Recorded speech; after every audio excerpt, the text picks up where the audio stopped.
वो जो चाहे तो बुरा वक्त भी टल सकता है। यह कहानी है साद की, एक ऐसे गरीब लड़के की जिसके अपने ही भाई उस पर जुल्म करते हैं और चोरी का झूठा इल्जाम लगाकर उसे घर से निकाल देते हैं। लेकिन सवाल यह है, क्या एक बेसहारा लड़का अपनी तकदीर बदल सकता है? क्या सब्र और ईमान वाकई इंसान को बुलंदी तक ले जाते हैं? अगर आप यह जानना चाहते हैं तो इस कहानी को आखिर तक जरूर देखिए। एक छोटा सा गांव था जहां जमीन हरियाली की चादर ओढ़े रहती थी, हवा में मिट्टी की खुशबू थी और हर सुबह मस्जिद से अजान की सदा पूरे गांव को जगा देती थी।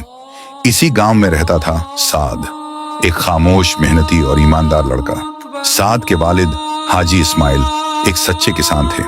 वह कहते थे, बेटा, जमीन के साथ दिल भी साफ रखा करो, अल्लाह मेहनत और ईमान कभी जाया नहीं करता। उसकी माँ बीबी खदीजा रात को चरागाह जलाकर कुरान पढ़ती थी। वह साद से कहती, जब दुनिया सख्त हो जाए तो सब्र करना, अल्लाह सब्र करने वालों के साथ है। लेकिन वक्त हमेशा एक जैसा नहीं रहता। पहले साद के वालिद इस दुनिया से रुखसत हो गए और कुछ साल बाद उसकी माँ भी। अब साद अकेला रह गया था। उसके 3 बड़े भाई थे, यूसुफ, हारून और इलियास। शुरुआत में उन्होंने साद को अपनाया, लेकिन धीरे धीरे उनके दिलों में जलन भर गई।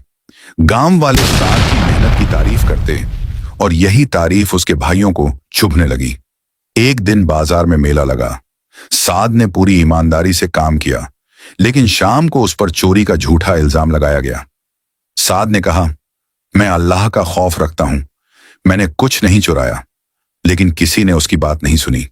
उसी रात साद को घर से निकाल दिया गया। साद ने बस 2 कपड़े लिए और अपने वालिद की दी हुई तस्बीह। घर का दरवाजा बंद हुआ और उसके साथ उसका बचपन भी पीछे छूट गया। चलते हुए उसने बस इतना कहा, अल्लाह सब देखता है। सुबह होते होते वह एक बड़े शहर में पहुंच गया।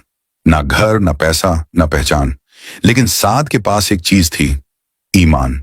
वह हलाल रोजी के लिए हर काम करता, कभी मजदूरी, कभी सामान उठाना, कभी मिट्टी के बर्तन बेचना। धीरे धीरे उसकी मेहनत लोगों को दिखने लगी। इसी शहर में रहती थी शहजादी आयशा, खूबसूरत लेकिन मगरूर। वह खुद को सबसे ऊपर समझती थी। एक दिन मेले में आयशा ने मिट्टी के बर्तनों को बेकार कहा। साद ने अदब से कहा, हर चीज की अपनी खूबसूरती होती है, बस उसे देखने के लिए दिल की आंख चाहिए। आयशा चुप हो गई। पहली बार उसका घमंड हिला। कुछ समय बाद शहर पर सूखा पड़ गया, दरिया सूख गया, फसलें मरने लगीं। साद ने लोगों से कहा, अगर हम सब मिलकर एक पुराने कुएं को साफ करें तो शायद अल्लाह हम पर रहमत उतार दे। अमीर और गरीब, मर्द और औरत सब एक हो गए और वही आयशा जो कभी घमंड करती थी, आज मिट्टी में हाथ डालकर काम कर रही थी। एक दिन कुएं से पानी फूट पड़ा। हर तरफ अल्लाहू अकबर की सदा गूंज उठी। शहर बच गया। वक्त के साथ साद शहर का रहनुमा बन गया। एक दिन उसके भाई आए, माफी मांगी। साद ने कहा, मैं तुम्हें माफ करता हूं, क्योंकि माफी भी एक इबादत है।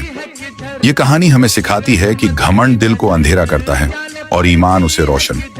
अगर आपको यह कहानी पसंद आई हो तो वीडियो को लाइक करें, चैनल को सब्सक्राइब करें और बेल आइकन दबाएं।